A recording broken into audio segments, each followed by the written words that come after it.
Delhi train में आए, ऊपर से कई लोगों से भीख मांगे।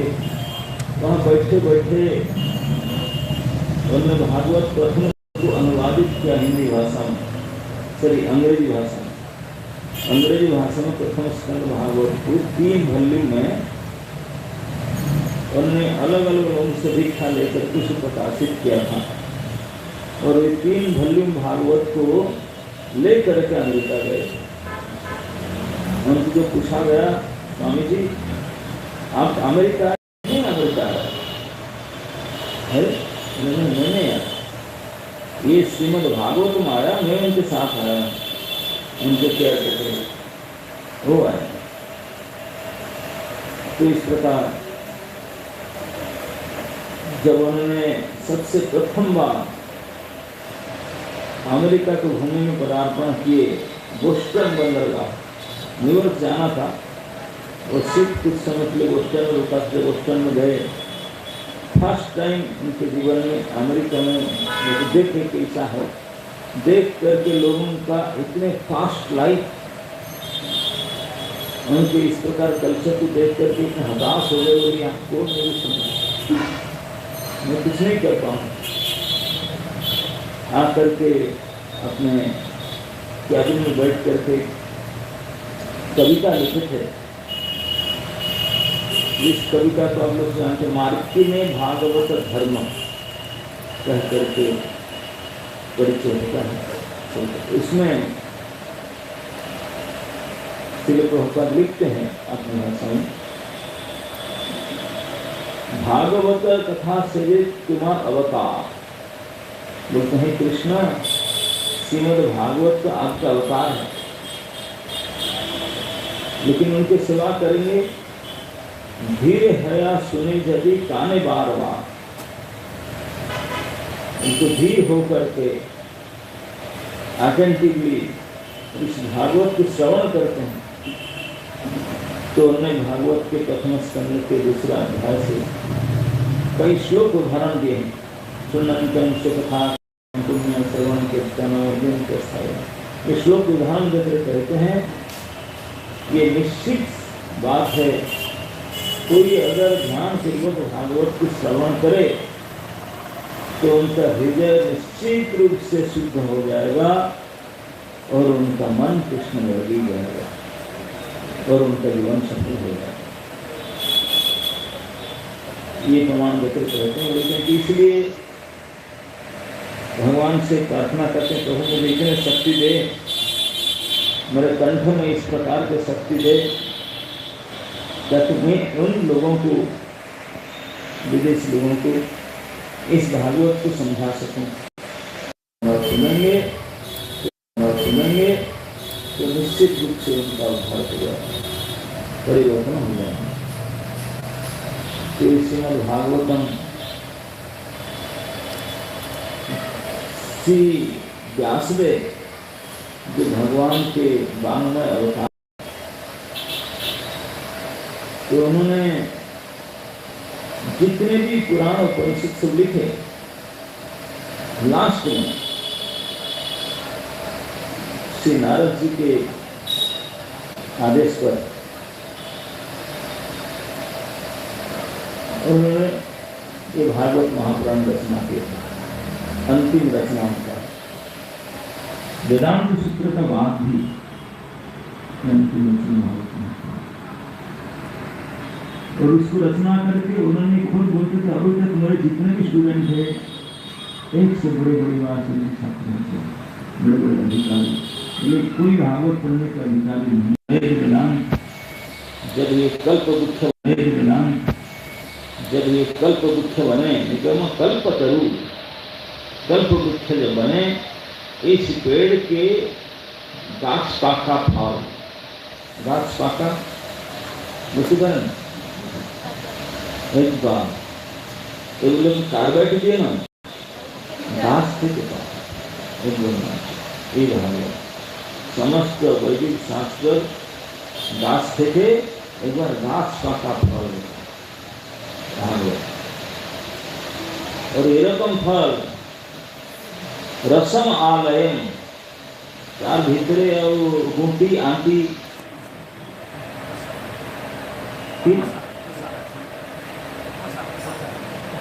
किच्छु नहीं,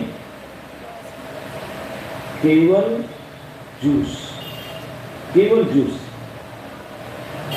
रसम आलयन। ताके पढ़ते हो ना पीते हो, पीवत भागवत के पीते हो। আপনারা বাংলা ভাষায় জল को খাবারো, জল খাবো, জল পিবো না, জল को খাবো, भागवत को पीबो, पीबो। भागवत को पीते हुए जल खाते हैं, लिक्विड की खाएंगे, पिएंगे किसको ना, भागवत रस, तो भागवत रस, फ्रूट जूस।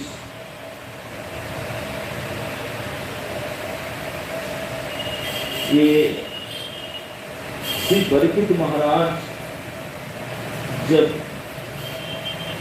ब्राह्मण के द्वारा साबित हुए तो उनको एक हफ्ता में उनका डेथ हो जाएगा, डेथ शिशु हो गया उनको, वीकेंड में उनका डेथ हो जाएगा। सर का हाथ सर को काटा पता चला तो परीक्षित महाराज ने उसका कोई उपाय नहीं किए, तुरंत खुशी होकर सब कुछ दायित्व से निवृत्त होकर के सब अपने पुराने को देख करके बिल्कुल जो एक गिलास पानी पीने के लिए तरस रहे थे, इस पानी के कारण उनको सांप लगा था, तो पानी नहीं पीती, तो मुझे मरना नहीं है, एक हफ्ता से पानी को गिलास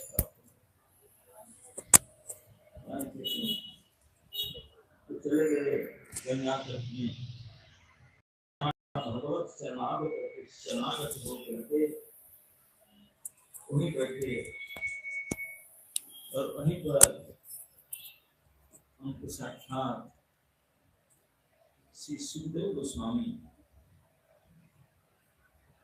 उनके साथ साक्षात्कार हुआ। श्री सुखदेव ने उन्हें, बाकी तो कई पूछे तो कोई बता नहीं, सुखदेव बोले कि चिंता मत करो, सुनो, बैठ कर सुखासन में बैठ गया और सुनो। तो परीक्षित महाराज सुख मुख से निःशुल्क भागवत कथा सुने। 7 दिन होने से पहले परीक्षित महाराज स्वयं बोले, गुरु जी मैं तो भगवत धाम जा चुका हूँ, मुझे भगवत प्राप्ति हो चुका है आपके कृपा से, आपके श्रीमुख से इस कथा को सुन करके मैं भगवत प्राप्ति कर चुका हूँ। अभी अगर तक्षक आए और काटे, ये आग भाग लकड़ी क्यों खराब करेंगे, वही संस्कार कर ले शरीर को, मेरा शरीर में है ही नहीं, मेरे डेड बॉडी को संस्कार कर मैं तो जा चुका। उन्हीं के स्वयं का अनुभव, इतने शक्तिशाली भागवत। इस भागवत में कहा गया है कि जो भागवत सुनने के लिए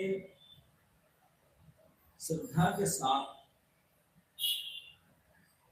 जहाँ भागवत पाठ होता है वहां जाए, श्रवण की इच्छा लेकर के, मैं श्रवण करना चाहती हूँ या चाहता हूँ, ऐसे प्रबल श्रद्धा अनुराग जिसके मन में है और प्रयास करता है सुनने के लिए, इस प्रयास मात्र से, सुनने की इच्छा करने मात्र से भगवान श्री हरि स्वयं उनके हृदय में प्रवेश कर जाते हैं। केवल प्रवेश नहीं कर जाते। आप बताओ, भागवत श्रवण के परम लालसा और इच्छा से आपके अल्टर में जो नित्याय गौर है कि गोपाल जी हैं, उठ करके आपके अंदर घुस जाए, ये प्रभाव भागवत। सुनने की इच्छा करना, सुनने नहीं अभी इच्छा के सुनने का, और अगर सुनेंगे तो बोलते हैं कि अंदर घुस करके अवरुद्धते इति, बाहर नहीं निकलेंगे, चारों से हम वहीं रहेंगे, हृदय छोड़ कर जाएंगे। जो भागवत श्रवण का इच्छा करेगा इनके हृदय में श्री हरि बंध जाएंगे। आप अगर चाहते हैं कि आपके हृदय में श्री भगवान प्रवेश करके ही रहे, बाहर न जाए छोड़ करके, तो भागवत के प्रेमी बनो, भागवत की पूजा करो, श्रवण करो, पठन करो, उनके वितरण करो। भागवत के हमारा बंधु, भागवत हमारा संगी, भागवत हमारा प्रभु, भागवत हमारा प्रवर्तक, सब कुछ भागवत के साथ करो, तो जीवन को भागवतमय बना लो। इसी से इस जीवन का सफलता है। इदं भागवतं नामं पुराणं ब्रह्म संहितम्। बोले कि जो भागवत नाम जो पुराण है साक्षात ब्रह्म संहिता। सनातन बात बोलते नहीं, इदं भागवतं नाम पुराण बोलते, इदं भागवतं नाम पुराण। बोले इदं भागवतं नाम पुराण ब्रह्म संहिता नहीं, इदं भागवतं नाम पुराण। ये नाम की पुराण है, इसमें तो नाम की महिमा है।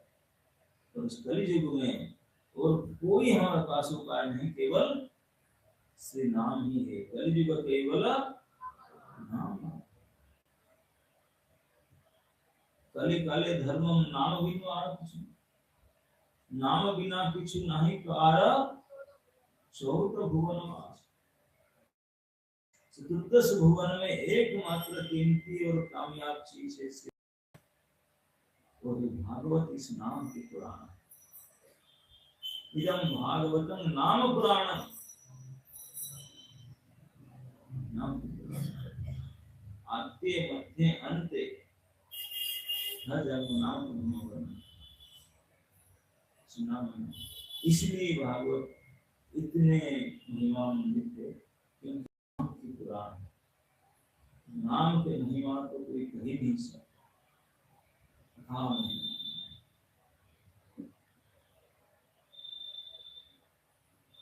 पुराण में इससे वर्णन आया है कि भक्ति देवी के प्राकट्य होता कर्नाटक में। कर्नाटक से प्रकट होकर के चली महाराष्ट्र में आई तो ज्योति हो गई, यंग। तो आगे फिर चली गुजरात में आई तो बूढ़ी हो गई, जो सीधा बूढ़ी हो गई, तो रोने लगी। और क्या करे, उनके बेटे भी बूढ़े हो गए, बिल्कुल यंग छोटे छोटे। तो फिर जब वृंदावन में आई तो फिर वो ज्योति हो गई भक्ति, लेकिन वो उनके बेटे दोनों ज्ञान और वैराग्य में बूढ़े के बूढ़े रहे। तो उनको पुत्र को बोले मुझे शर्म लगता है, मैं यंग युवती हूँ, तो बालिका के मेरे बेटे इतने बूढ़े जैसे लोग क्या कहेंगे। तो नारद जी ने उनको मदद करने के लिए नाना प्रकार के उपाय किए और उनके पुत्रों का निरोगता नहीं होता था। अंततः तो भागवत पाठ करवाया कुमार के द्वारा, और उसी के प्रभाव से ज्ञान वैराग्य अपने रूप प्राप्त किए, भक्ति प्रसन्न हो गई। और भक्ति स्वयं भक्ति देवी बोली कि चलो दूसरे युग में, कली युग में कोई मुझे पूछते ही नहीं, सब भोग प्रवण कलह प्रिय आयु सब प्रकार की दशा आ गया, मैं क्या करूं। यद्यपि और युग में तो और उपाय था, कली युग में केवल भक्ति की सहारा है, लेकिन वो भी कोई नहीं कर रहे हैं। इससे दुखी होकर के भक्ति बोली विदेशं गम्यते मया, बोला मैं भारत छोड़कर विदेश चला जाऊंगा। तो भक्ति वेदांत स्वामी ने भक्ति के लेकर विदेश से लेकर इंपोर्टेड करके फिर भक्ति को लेकर के आए। ये पुराण प्रमाण है इसका संस्था में भक्ति विदेश को चली गई, कुछ फिर इंपोर्ट करके आए। यही प्राचीन परंपरा भारतवर्ष का। प्रातः काल ब्रह्म मुहूर्त में उठना, मंगल दर्शन करना, तुलसी पूजा करना, भगवत नाम आदि जप करना, ऐसे था प्राचीन काल। आजकल सब भूल गए। इतने आधुनिकवाद से पढ़ाई लिखा में ये सब होने लगे, अप टू डेट एडवांस होने लगे, सब भूल गए कंसेप्ट। और सब विदेशी स्वभाव, विदेशी प्रभाव, विदेशी भाषा, विदेशी भाषा। तो भक्ति देवी विदेश चली गई, तो विदेश में प्रभुपाद जी ने इस इम्पोर्टेड भक्ति को जब लेकर आए, आज आप और हम वही काम कर रहे हैं। ये इस ऋषि मुनियों का चिराचरित कथा है। ब्रह्म मुहूर्त में उठना, स्नान करना, भगवत दर्शन करना, तुलसी पूजा करना और भागवत पाठ करना, नाम जप करना, ये सब हमारे चिराचरित संस्कृति है। हम भूल गए थे, आज भी भूले रहते हैं, जो सब एडवांस है सब भूल जाते हैं। तो इसी को जो इम्पोर्टेड करके अमेरिका स्टाम्प करते हैं, वो इसी अमेरिकन प्रोडक्ट हम इम्पोर्टेड, तो हम इसको स्वीकार करते हैं, इसे इम्पोर्टेड आइटम।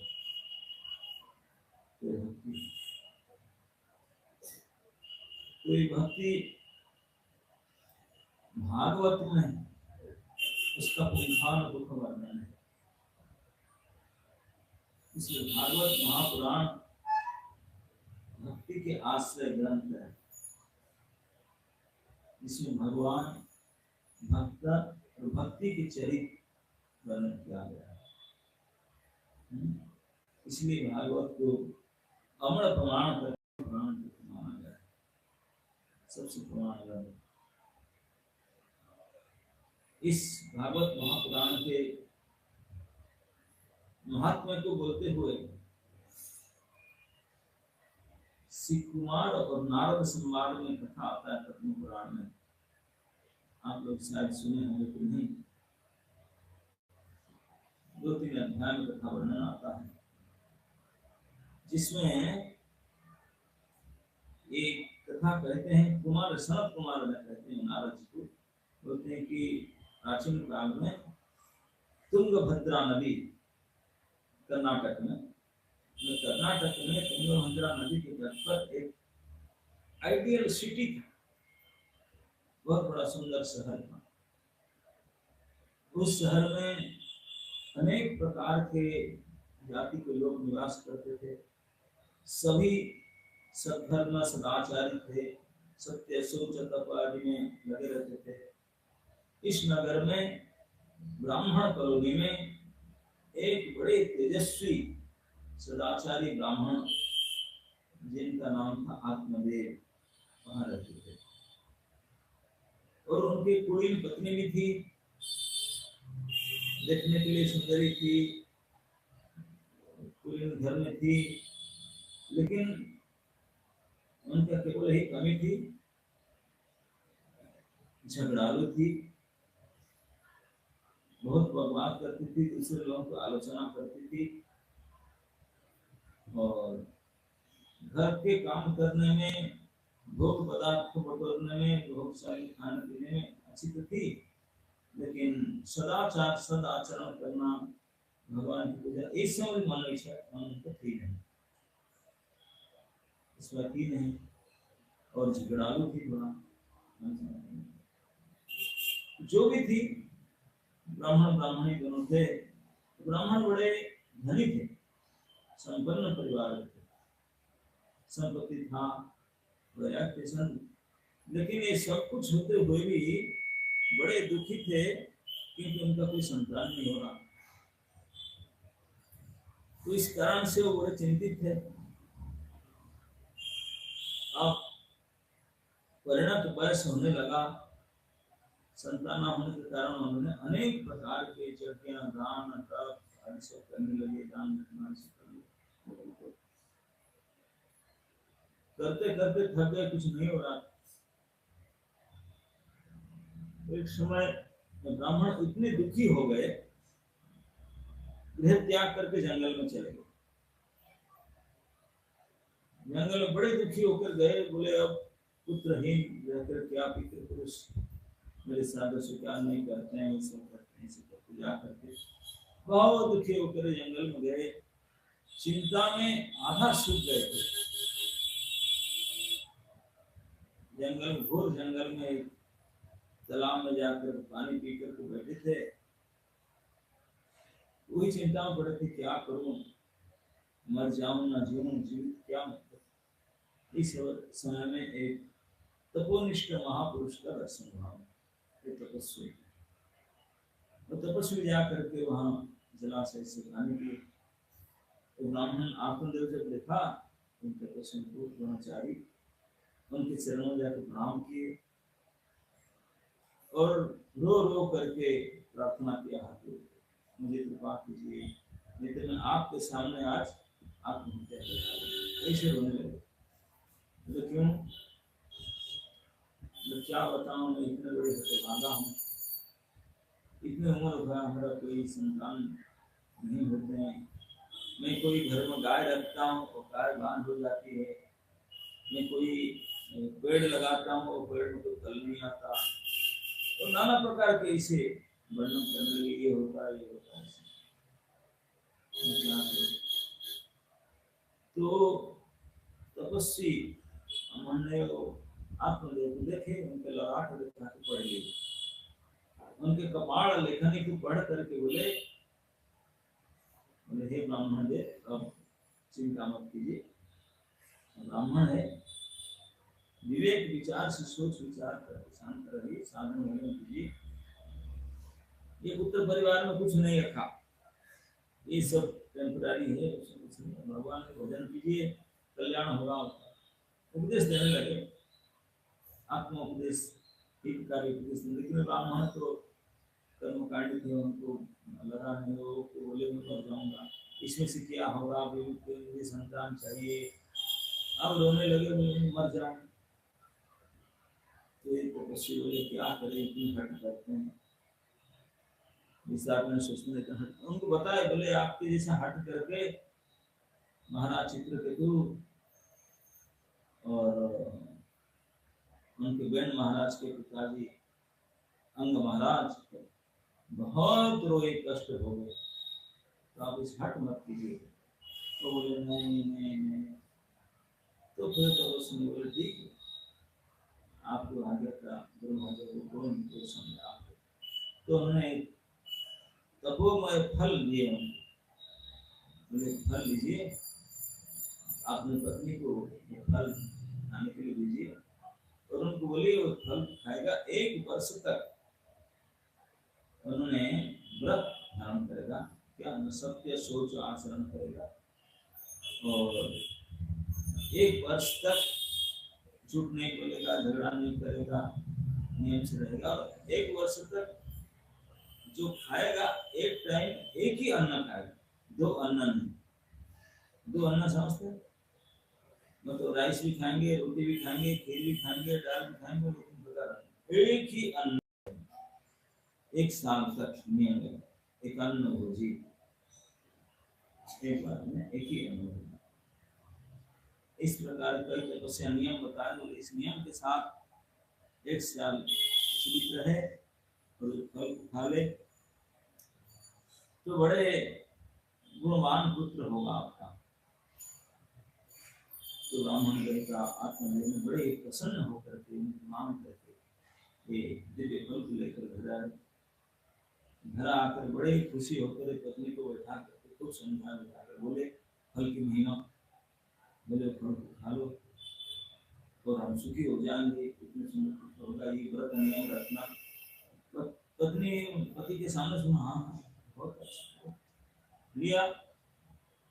पति जब चले गए, विचार की, बोले ये क्या पागलपन है, हम लोग कितने मजे में हैं, अगर मैं फल को खा लूं, अगर मेरा गर्भ रह जाए तो पेट बड़ा होगा, पेट बड़ा होगा तो चलने फिरने में कितने दिक्कत होगा, खान पान में दिक्कत होगा, ठीक से खा पान नहीं कर पाऊंगा, अगर घर में कोई चोर डाकू आ गए दौड़ कर भाग नहीं जाऊंगे, पेट बड़ा। अगर बच्चा हो गया, उनको पालन लालन करने में, बच्चा डिलीवरी समय में कितने दुख होता है, यंत्रणा होता है, अगर टेढ़े बड़े हो गया तो मरने का नौबत आता है। तो यही सब विचार करके वो तो रोने लगी, बोली क्या होगा, इससे बांध लाना कितने सुख है, कितने अच्छा, खाओ पियो मस्त रहो, कोई टेंशन नहीं, ऐसा क्यों। अब बड़े चिंता में रहे, ब्राह्मण देवता को जवाब देती हो, चाहते हैं तो उनका एक बहन था जो सारे प्रकार दुर्गुणों से संपन्न थी, उनकी बहन, और उनके पति भी ऐसे ही थे बदमाश। तो उनके शिष्य उनको बुलाया, रो कर उनकी सामने बोला, बहन देखिए ये पति आ गया।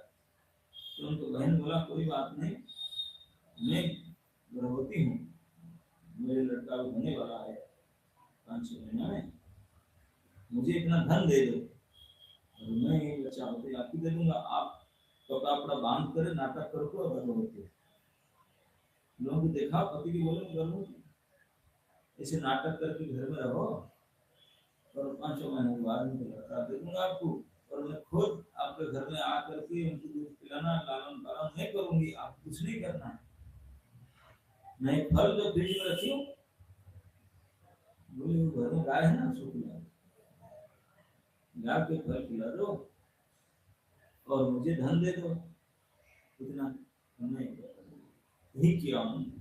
अपने पति से पहल लेकर आए थे, इसे उनको गाय को खिला दी और उनको इतना धन दिया, तो उन्हें अपना धन लेकर चिंता, जो लड़का हुआ दे दिया, और ये नाटक करने लगा कि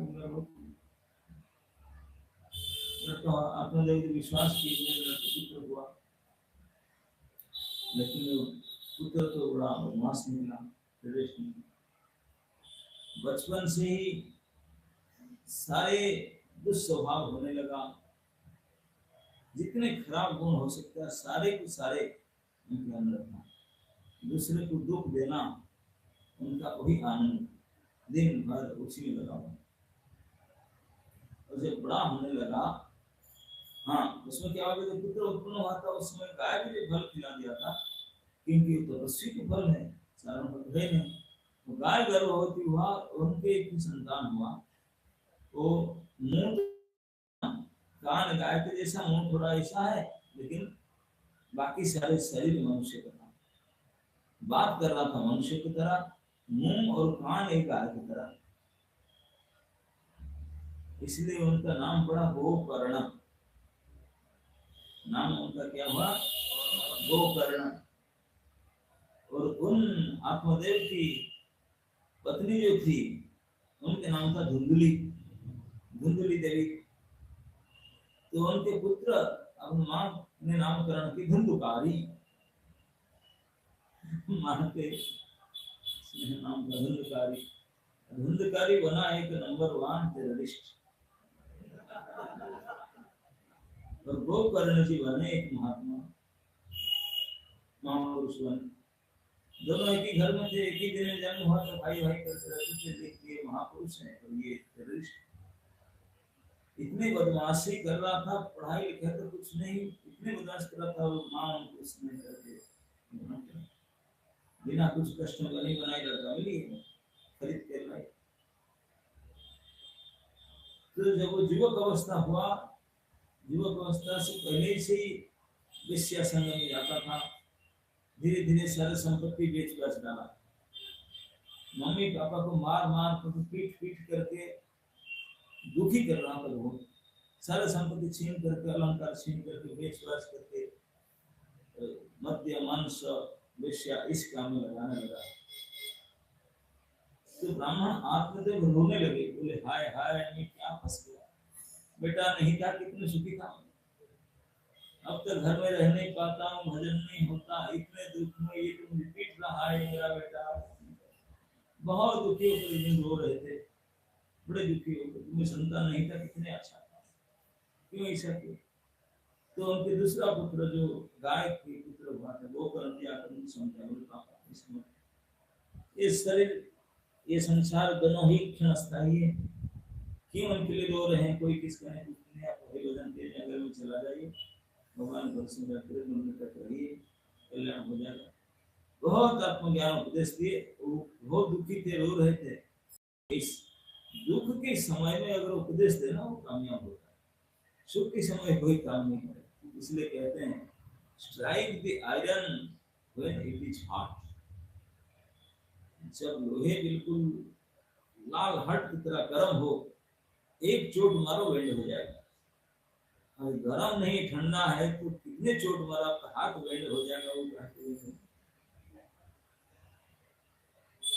इसलिए प्रचार करना है तो समझ कर करो, एक बार में लग जाए। वो है दुख की समय, दुख में सुमिरन सब करे, सुख में करे।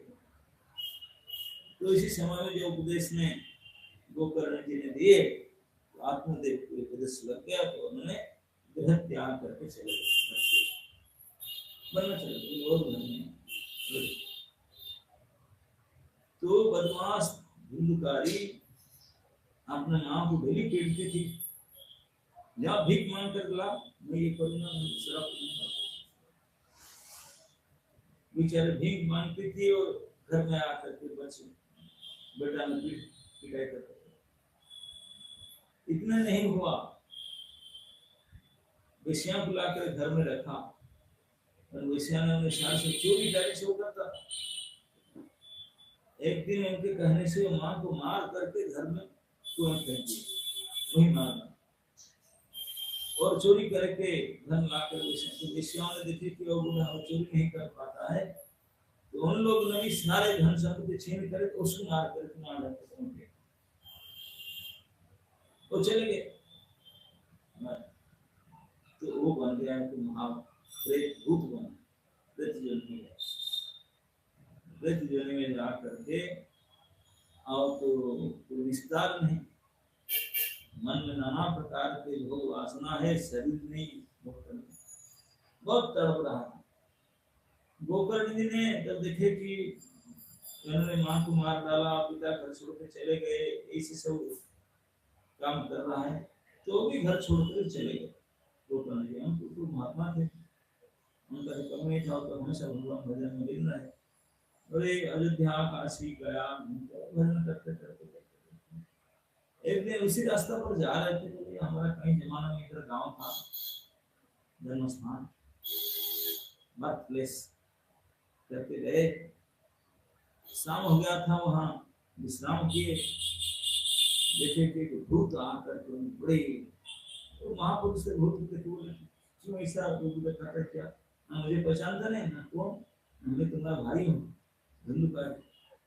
अरे ना, मैं भूत योनि को प्राप्त किया हूँ, बड़े दुखी हो रहा हूँ, तू तो महात्मा हो गया, मैं तो ऐसे करता अभी इतने परेशान थे, क्या करूँ भैया, मेरे लिए कुछ करो ना। मुझे तो जब सुनाई पड़ा कि तू ऐसे मार दिया गया, मैं तेरे लिए तो गया, मैं श्राद्ध किया, मुझे कुछ काम नहीं करता गया। ऐसा कितने पूजा किए, श्राद्ध किए, कुछ काम नहीं कर रहा। तो गोकर्ण जी ने कई उपाय किए उनके लिए, कुछ काम नहीं कर रहा।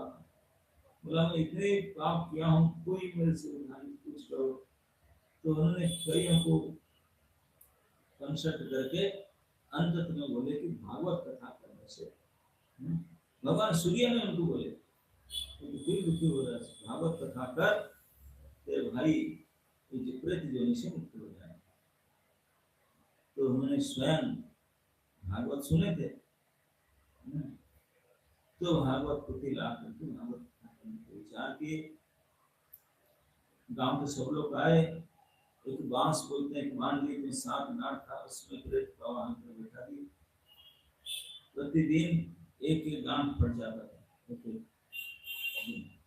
7वां दिन जब भागवत कथा हुआ, तो बैकुंठ से विमान आया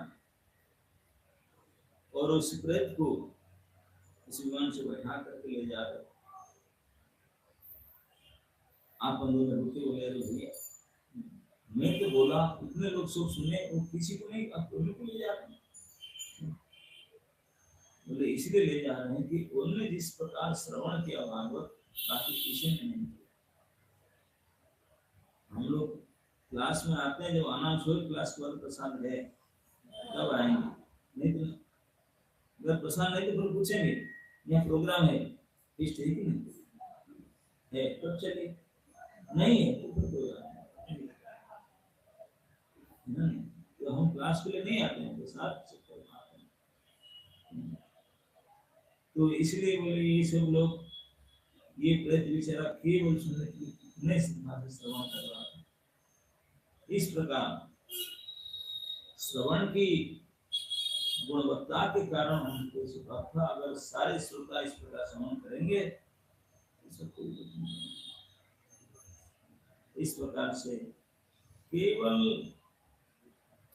ध्यान पूर्वक भगवत श्रवण से ये महापातकी धुंधुकारी ने इस प्रेत योनि से मुक्त हो गया केवल 7 दिन के अंदर। 7 दिन तथा श्रवण करके इस दुखमय प्रेत योनि से मुक्त हो गया। तो इससे कहते हैं कि अगर कोई भी किसी भी स्थान में किसी भी काल में अगर भागवत को ध्यान पूर्वक सुने तो उनका भी दुख से मुक्ति हो जाना और बहुत बड़े कल्याण होना, कोई संदेह है। ये भागवत पुराण का महिमा ही ऐसा, फल ऐसा। तो इसलिए सभी को, अब तो हम प्रेत बने नहीं, प्रेत बनेंगे तो सुनाएंगे कि नहीं पता नहीं, तो अभी कम से कम सामर्थ्य है आपके पास, आप भागवत पढ़ सकते हैं, सुन सकते हैं, कुछ कर सकते हैं भागवत की सेवा। तो अभी अगर नहीं करेंगे, जिस तेजी से दिन बीत रहा है और शरीर बदल रहा है, अभी तो चश्मा लगी गया, नंबर बदल ही रहा है हर 2 महीना में, नहीं? हाँ, आगे चल करके क्या हम पढ़ भी नहीं पाएंगे, सुने तो नहीं, तो कान को सुनेगा कि नहीं क्या पता, अब तो सुन पाते हैं, पढ़ पाते हैं। तो इसलिए जब तक शरीर में ये सामर्थ्य है, पढ़ने सुनने का, समझने का सामर्थ्य है, बाकी सब काम छोड़ करके भागवत श्रवण और भागवत मनन में लगे। क्योंकि ये शरीर में, ये संसार में बाकी कुछ हो या न हो कोई गारंटी नहीं है, लेकिन मरना निश्चित सत्य है। ऐसा कभी हो नहीं सकता। जिनका जन्म हुआ है वो ना मरे। अभी रात है, कल दिन हो सकता नहीं हो, लेकिन जिनका जन्म हो मरेंगे नहीं जन्म से, निश्चित, तो निश्चित ही है। तो हम उसके लिए रेडी रहना चाहिए, तैयारी करना चाहिए। और भागवत में कहा गया जितने भी संसार में देह धारण किए हैं, सभी देहधारियों का, या कितने बड़े योग करे, कितने बड़े त्याग करे, ज्ञान वैराग्य तो कुछ भी करे, इस सभी में पठन पाठन ध्यान धारणा योग निष्ठा द्वारा अगर अंते नारायण स्मृति ना हुआ तो सब होता। यही फाइनल एग्जाम है। अब बोले मैं यहाँ कोचिंग लेता हूँ, 3 ट्यूशन लगा रखा हूँ, इतने किया, सब किया पर क्या फेल हो गया, क्या मतलब? और उन्होंने किस बेचारे घर में कुछ कर रहा था, पास कर। तो फाइनल एग्जाम तो फाइनल एग्जाम, उसमें अगर क्वालिफाई, फाइनल हम सभी का फाइनल एग्जाम है डेथ। तो डेथ को अगर हम सक्सेस कर लिए, पार कर लिए, तो भी हमारे सफलता। तो डेथ को सफल पार करने का उपाय क्या है? अंते नारायण स्मृति। सारे शास्त्रों की तरह भगवान स्वयं के अंत काले चमामेव स्मरण मुक्ता कलेव जम जम वापि स्मरण भावं त्यजन्ति। तो देह त्याग के समय, मरते समय अगर भगवान के स्मरण हो जाए तो भी हमारा सक्सेस होता है। शरीर धारण करता सफलता। हम रसगुल्ला खाएंगे, गुलाब जामुन खाएंगे, सफलता नहीं है। सफलता है भगवान के स्मरण। यही अभ्यास करना चाहिए जीवन भर, यही अभ्यास करना चाहिए। इसके लिए तो इस अभ्यास का अनुकूलता, इस अभ्यास का मनोभाव, इस अभ्यास की प्रेरणा, इस अभ्यास के स्रोत, शक्ति, सब कुछ प्राप्त होता है श्रीमद् भागवत में। Bhagavat Mahapuran is science and art of dying। मरने के कला विज्ञान सिखाने वाला शास्त्र है। परीक्षित महाराज को 7 दिन के मरने का नोटिस था, एक भागवत श्रवण करके उन्होंने परम धाम प्राप्त कर लिया, केवल साधन। तो ये ऐसे शास्त्र है। तो अगर हम उसको पढ़ करके समझ नहीं पाते हैं, कोई बात नहीं, सुनिए, जो समझे वो लोग सुनाते सुनिए, श्रद्धा से घर में रखिए, पूजा कीजिए। ये साक्षात श्री कृष्ण भगवान कृष्ण ही परिवर्तित होकर के इस शास्त्र को प्रकट हुए। पूछा गया धर्म भगवान रहने धर्म किसका शरण में है? भागवत की शरण में। भगवान भागवत को प्रकट हुए। इस प्रकार इस ग्रंथ भागवत को हमारे विग्रह के रूप में पूजा करना चाहिए। ये साक्षात कृष्ण। हम भागवत गीता में कर रहे बोलते कितने भागवत डिस्ट्रीब्यूशन किया। It's not Bhagavat distribution, book distribution नहीं, कृष्ण डिस्ट्रीब्यूशन। कितने कृष्ण वितरण किया, साक्षात कृष्ण। तो इस प्रकार साक्षात कृष्ण रूप भागवत मानने से, भागवत को देखने से मंगल है, भागवत को प्रणाम करने से मंगल है, भागवत को स्पर्श करने से मंगल है, घर में रखने से बड़ा मंगल है। अगर पढ़े और सुने फिर करना ये परम मंगलमय शास्त्र श्रीमद् भागवत महापुराण है। इस महापुराण को इसी काल के जो पृष्ठप्रत्या जो भद्र पूर्णिमा तिथि में श्री सुत गोस्वामी ने डिक्लेयर किए कि इस तिथि में तो स्वर्ण सिंहासन में भागवत ग्रंथ रख करके कोई उचित पात्र को भागवत दान देता है तो उनको परम गति प्राप्त हो जाएगा। इतने आसान है। आप यहाँ से वृंदावन के लिए टिकट करो, 2000 रुपया टिकट लगेगा और 24 घंटा टाइम लगेगा। लेकिन यहाँ तो बोलते हैं कुछ नहीं, एक सेठ भागवत की उचित व्यक्ति दान कर दो, आसान। तो इस प्रकार ये भागवत ग्रंथ की महिमा है। जो उसको पढ़ते हैं, प्रचार प्रसार करते हैं, समझते हैं, परम कल्याण करने वाला भागवत। और श्री वृंदावन धाम में प्रभुपाद जी ने अपनी पूरी ताकत लगा करके इस भागवत के अनुवादन किए थे, समझे थे, विचार किए थे और इसी को प्रचार किए। हमारा संस्था इसी के ऊपर टिका हुआ है, के दर्शन पर हमारा साहित्य है, सब कुछ भागवत दर्शन, भागवत धर्म।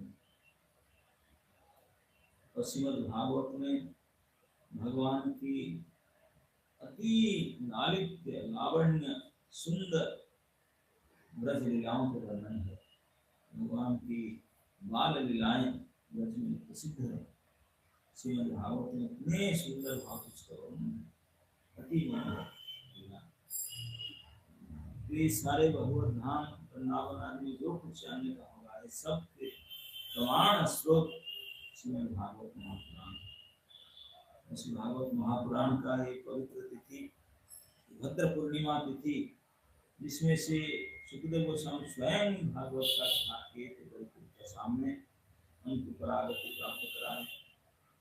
तो उसके विशेष तिथि के अनुसार अगर हम लोग भागवत खरीदे पढ़ने के लिए, हम डिसाइड किया भागवत सेट ले रहे हैं, हम खुद पढ़ेंगे या कोई जो कि व्यक्तित्व देखकर भागवत दान करेंगे या स्पॉन्सर करेंगे या भागवत के लिए कुछ भी सेवा करेंगे, तो आपके लिए बहुत महान सेवा भगवान ग्रहण करेंगे। उसको भागवत सेवा को साक्षात भागवत सेवा करके भगवान ग्रहण करेंगे।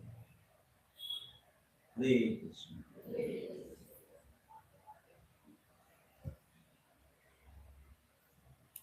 इसका कोई प्रश्न है? यस। वेदांत सूत्र, वेदांत सूत्र समस्त वेद वेदांत का अंत में उसको सूत्र रूप में व्यास जी ने लिखे थे, सारांश उसका, तो उसको वेदांत सूत्र कहते हैं। शॉर्टकट में उसको समरी, संपूर्ण वेद वेदांत का समरी वेदांत सूत्र।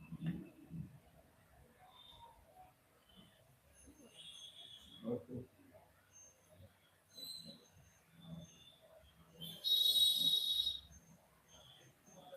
यस।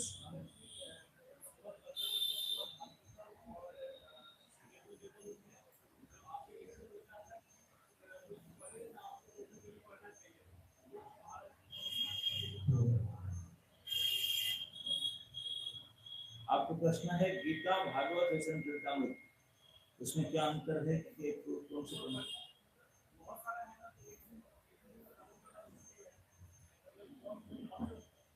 क्या पढ़े? गीता पढ़े ना भागवत पढ़े ना चेतन चरितमृत पढ़े? उनका प्रश्न है कि तीन तीन महान ग्रंथ है, हम किसको पढ़े? देखिए गीता में कहा गया, भगवान के मुखनिसृत वाणी है गीता, भगवान के बारे में बोला हुआ है भागवत, और इन दोनों को लेकर के भगवान की जो लीलाएं हैं उनके कथाने से। तो श्रीमद् भागवत गीता में कहा गया, गीता महिमा में, कि सर्वोपनिषदो गावो दुग्धा गोपाल नंदन पार्थ वत्सा सुधीर भुक्ता दुग्धं गीतामृतं महत्, कि सारे वैदिक शास्त्र यदि गाय बन जाए, सर्वोपनिषदो गावो, जो गाय बने, उस गाय को कोई साधारण गाय तो है नहीं, वेद उपनिषद गाय बने, उनको दुहने वाले, उनसे दूध निकालने वाले कौन है आपको इस गाय शास्त्र गाय से? बोले साक्षात गोपाल नंदन, भगवान कृष्ण नंद कुमार, ये दूध दुहने वाला बने, दुग्धा गोपाल नंदन। बोले गाय और दूध दुहने वाला बछड़ा को ना किसी गाय दूध दे जाना, पार्थ बच्चा अर्जुन बछड़ा बना। गीता रूपी दूध मिला समस्त वैदिक शास्त्र रूपी गाय से, अर्जुन रूपी बछड़ा, और भगवान स्वयं नंदनंदन कृष्ण दूध निकालने वाले बन करके इस गीता रूपी अमृत में दूध निकाल। ओके, तो गीता हो गया दूध। भागवत में बताया गया निगम कल्प तरो गलितम फलम सुखमुखात् अमृतद्रव संयुक्तम जीवतम भागवतम रसमावहे मुनिरहो ऋषिका भूमि। भागवत को फ्रूट जूस बताया गया। भागवत को क्या कहा गया? ये फ्रूट जूस। अभी आपने सभी बैठे हैं, आपकी खुद हनुमान जी माता से बैठे हैं, छोटे बच्चा होता है उसे फ्रूट जूस दे सकते हैं? डाइजेस्ट नहीं करता है, केवल दूध पी सकते। शुरुआत में रोटी सब्जी राइस कुछ नहीं खा सकता, फ्रूट केवल दूध पीते हैं। तो पहले बेटा केवल दूध पी लो, पहले पीता ये दूध पी करके फिर थोड़ा हुष्ट पुष्ट होने से, डाइजेस्टिव ताकत आने से फिर फ्रूट जूस खा सकते ना, फिर फ्रूट जूस खाकर और ताकत हो जाने से फिर ये है हायर सेकेंडरी, ये ग्रेजुएशन, ये post graduation. Okay, post graduation हाँ, वो मेवा मिठाई।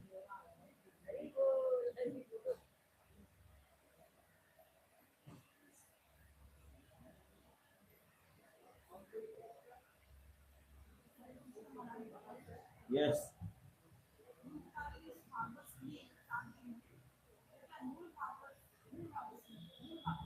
हाँ जी, अभी तो मूल भागवत का पढ़ रहे हैं, उसका अनुवाद लिखा गया है, लेकिन गार्जियन ने तो मूल में लिखे।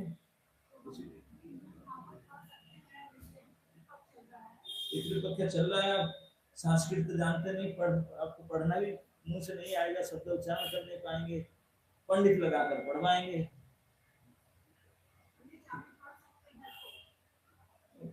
मूल पढ़कर समझ सकते हैं क्या? नहीं पढ़ा हुआ है लेकिन समझ में आता है क्या? थोड़ा हमको अच्छा से समझिए। भागवत है पका हुआ फल, पका हुआ फल को ऊपर से नीचे से साइड से कहाँ भी खाओ जूस मिलेगा,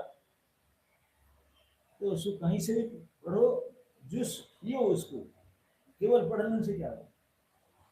भागवत तथा आस्वादनम, एक एक श्लोक का, एक एक लाइन का, एक एक शब्द का ही आस्वादन करना चाहिए समय लगा कर। वो मूल पढ़ जाने से कुछ नहीं होगा, एक कर्मकांड भावना। एक लाइन भले हो उसको समझो, इसमें सब कुछ।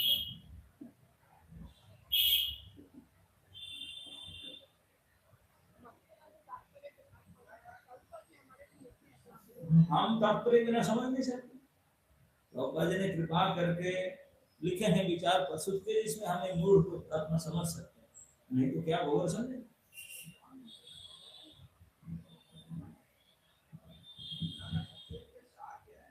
जी।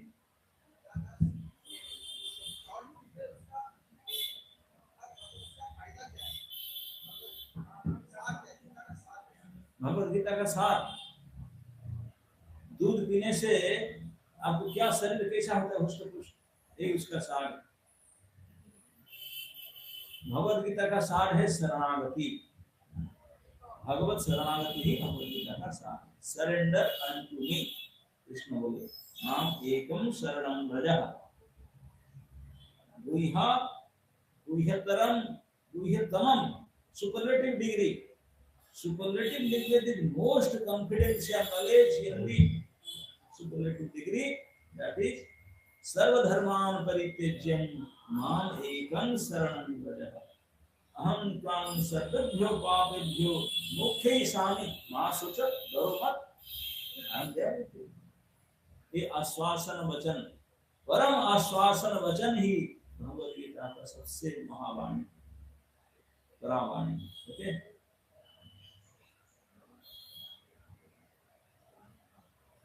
यस यस,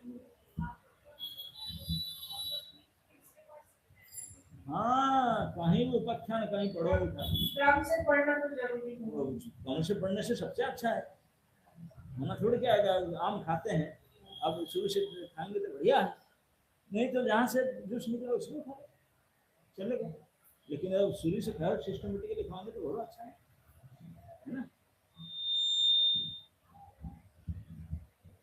बोलेंगे और कोई प्रश्न?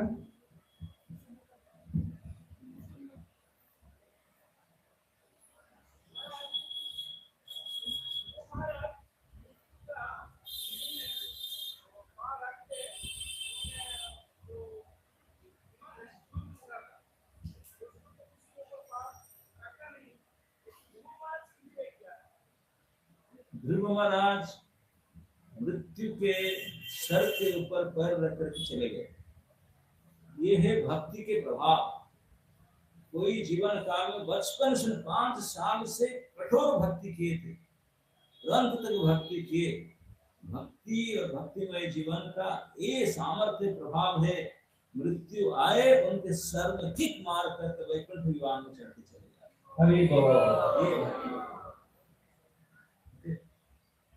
नहीं तो ये धर्म है, मृत्यु लोग का धर्म है, शरीर छोड़कर जाना होगा। जो हमारा शरीर नहीं छोड़े, मृत्यु को लात मार के चल गए, मृत्यु छोड़। ये भक्ति की प्रभाव। बचपन से दृढ़ भाव से भक्ति करो तो कोई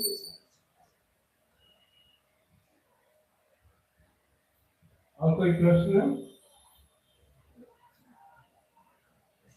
नाम के विचार कोई प्रश्न है किसी का? बहुत अच्छे अच्छे प्रश्न आए, महाराज सुंदर सुंदर उत्तर दे रहे हैं। एक माता जी इधर आते हैं।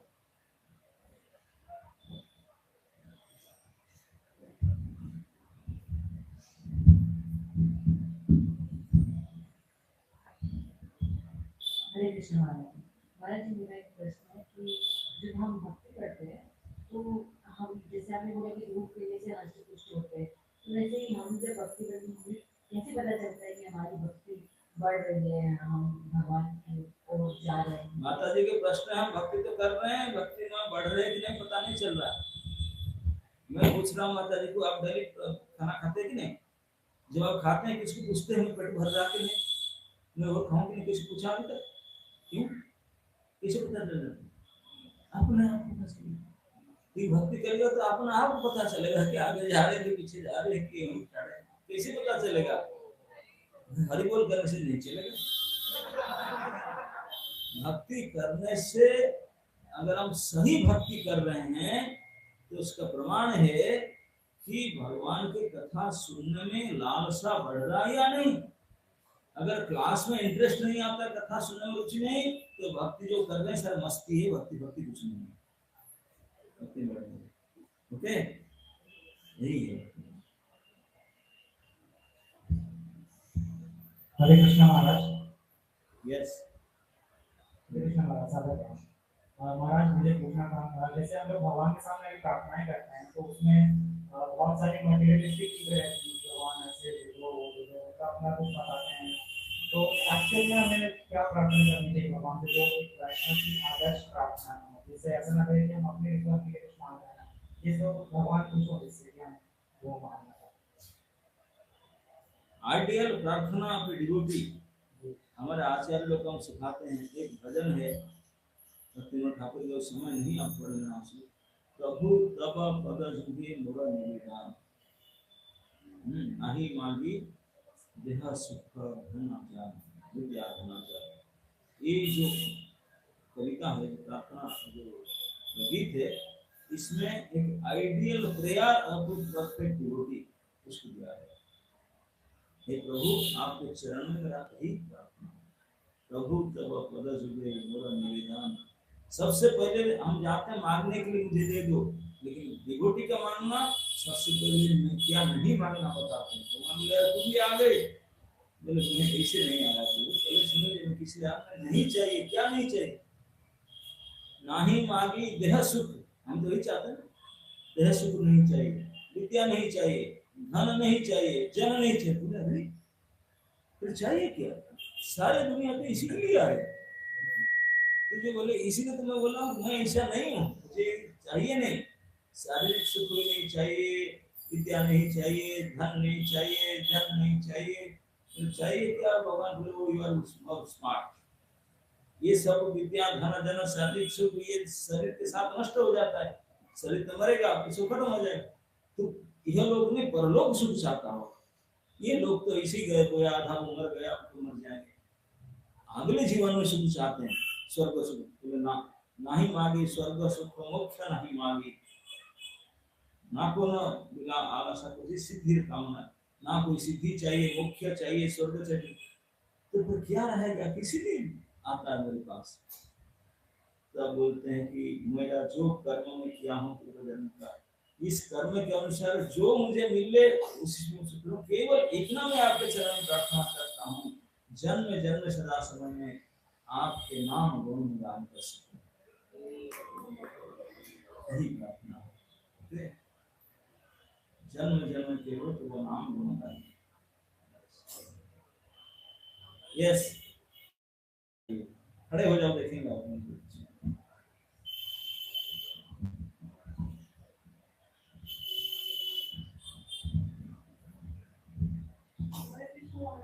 यस,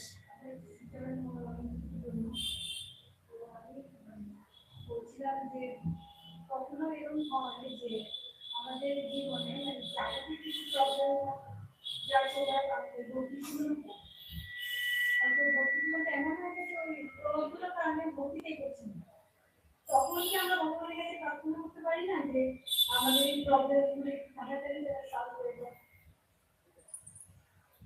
মাতাজি প্রশ্ন করছি, অত প্রবলেম ভগবানের কাছে কি প্রবলেম শর্ট আউট করার জন্য প্রার্থনা করবো না? কি করি? ভক্তির সাহিত্যে বলা হচ্ছে দুঃখের সময় ভক্তিটা ভালো হবে, প্রবলেম থাকলে ভক্তি ভালো। প্রবলেমে दुख में सुमिरन सब करे, सुख में करे ना कोई, सुख में सुमिरन जब करे दुख काहे को हो, नहीं? दुख तो इसलिए आता है कि हम भक्ति किए नहीं थे, भक्ति करोगे तो दुख चला जाएगा, और दुख आया इसलिए भक्ति कर रहे हैं। दुख नहीं हो सुखी आ जाएगा। जब स्टूडेंट जितने स्टूडेंट है ना, एग्जाम नजदीक आया, हे प्रभु सर्टिफिकेट, एग्जाम ओवर, भगवान ने कोई नहीं पूछा, नहीं सभी लोग का लक्षण है। सुख आ गए कोई पूछेंगे नहीं भगवान, दुख आने से हे प्रभु, ठीक है? तो इसलिए दुख होना बहुत आवश्यकता है। इसलिए कुंती माता मांग रहा है कि प्रभु मुझे दुख दो और दुख दो, क्योंकि आप प्रार्थना आप आएंगे, आप प्रार्थना करें, तो डरो मत, दुख दो।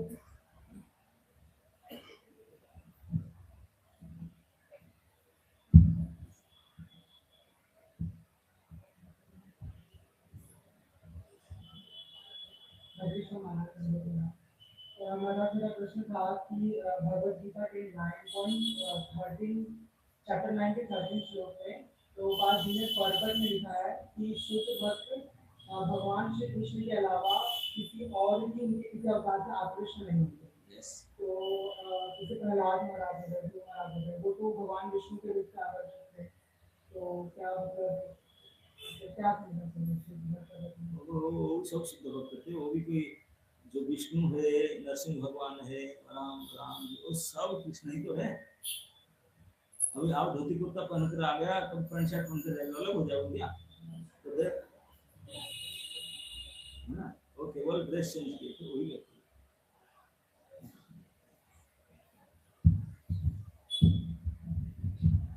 हरे कृष्ण महाराज मेरा प्रश्न है कि जैसे भक्ति में रुचि को कैसे जारी रखें? जैसे स्टार्टिंग में कथा सुन करके एवरीडे कथा सुनो, रुचि आ जाए। साल में एक बार आएंगे, बोले भक्ति रुचि किसे?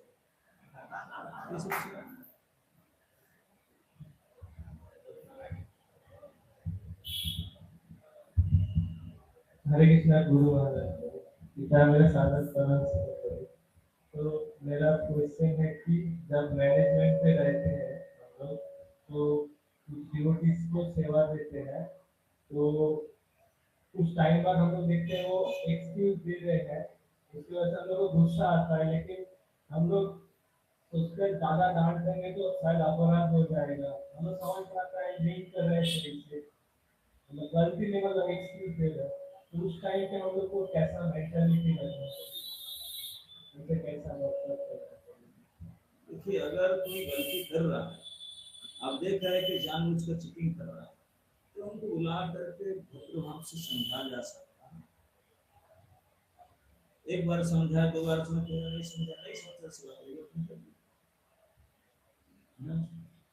आप सोचते हैं कि मैं गुस्सा करूंगा, मेरा अपराध होगा, तो इतना स्टेप पर जाते कि बिना गुस्सा किए भी किया जा सकता है।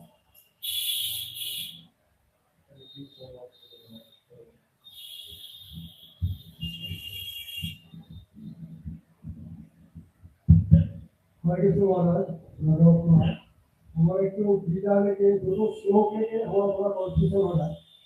तो एक भगवान बोल रहा है, कर्म में बाधिकर से माँ फलसी कराचना माँ कर्म हेतु भगवत का प्रमाण।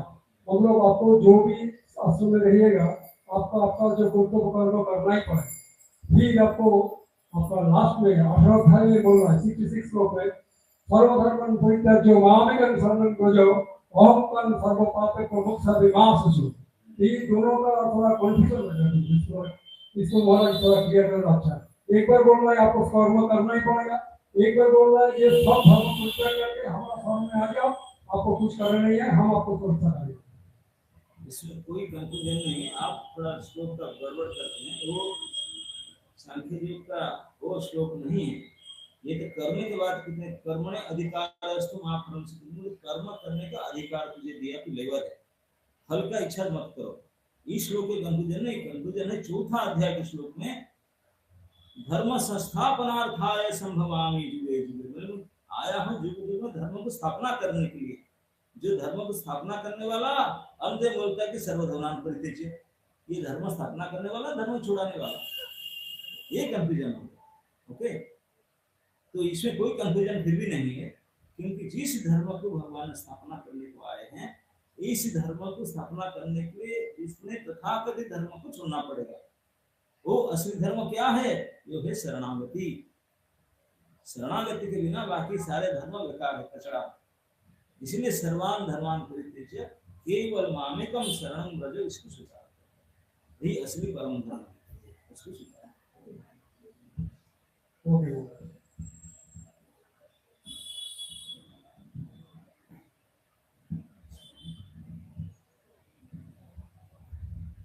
हरे कृष्ण महाराज, যখন আমরা জব করি, এই জবের সময় খুব ঘুম পায়, মানে কি করে তাহলে কি করব? দাঁড়িয়ে দাঁড়িয়ে হেঁটে হেঁটে মনটা চঞ্চল হয়ে যায়, তখন মনটা চঞ্চল থাকে, তাহলে একটু মনটাকে চঞ্চল থাকুন, জপ তো করবো না, মনটার কি কাজ, জপ করার কাজ।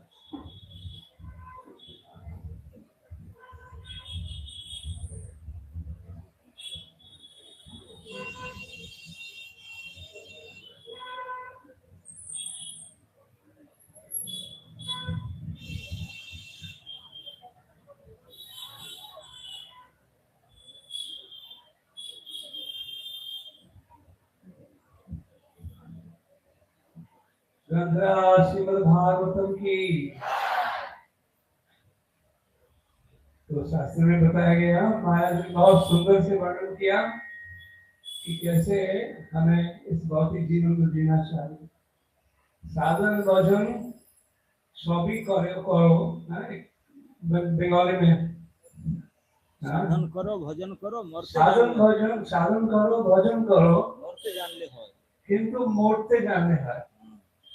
मृत्यु के समय ये जो साधन भजन है, जो हमारी परीक्षा की घड़ी है, उस समय कैसे हम अपने आप को प्रस्तुत करें। तो महाराज ने बहुत सुंदर बताया। आप लोगों को अच्छा लगा? श्रील प्रभुपाद की तो सुंदर कथा महाराज ने बहुत सुंदर सुनाई। आत्मदेव ब्राह्मण की कथा आप लोगों को अच्छी लगी? कितना सुंदर से महाराज ने वर्णन किया। हमें आत्मदेव की कथा पहले सुनी है, शास्त्र में हमें भागवत में पढ़ा और भी सुना, लेकिन महाराज इतने सुंदर तरीके से इसको प्रस्तुत किया, सुनने में बड़ा अच्छा लग रहा था, है ना। ध्यान पूर्वक हम सुन पा रहे। तो ये है शुद्ध भक्त की संगति। हाँ, तो हमारा परम सौभाग्य है कि आज महाराज को हम अपने सामने उनको उनका दर्शन और उनकी संगति, उनके श्रीमुख से जो हमने कथा सुनी, ये हमारे लिए सबसे बड़ा उपादेय है, जो हमारे लिए बहुत उपादेय है। तो ये हमारा सौभाग्य है कि महाराज कृपा करके आज इस स्थान में पधारे और प्रभुपाद जी के जन्म स्थान में। तो महाराज के लिए हम लोग एक बार हरे कृष्ण महामंत्र बोलेंगे। हरे कृष्णा कृष्णा कृष्णा हरे हरे, हरे राम राम राम हरे हरे। भक्ति शास्त्री का 2 सर्टिफिकेट माता जी। ओके,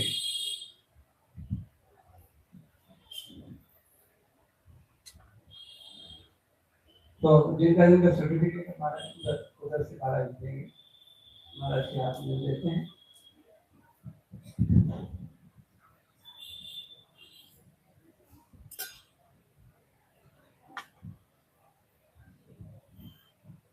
प्रभावती ब्रज गोपी देवी दासी, इन्होंने 32 शास्त्री कंप्लीट किया महाराज। हरे कृष्ण, हरि बोल। मीनाक्षी व्याघ्रता देवी दासी, 32 शास्त्री इन्होंने किया माता जी ने। उनके घर में 32 क्लास भी होता है।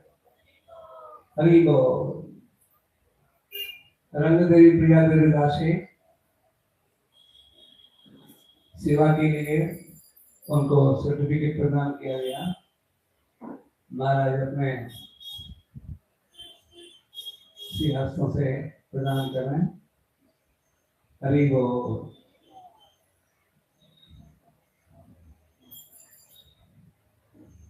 Thank you very much. वांछा कल्पतरुभ्यश्च कृपाशक्ति वैभवश्चित्तपितानां पावनेभ्यो वैष्णवेभ्यो अनंत कोटि वैष्णव की।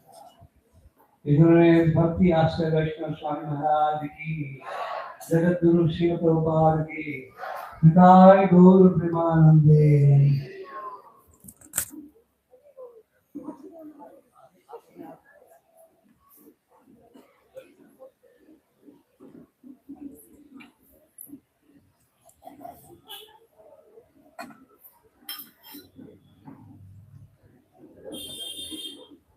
Just from that mic. Yeah, thank you.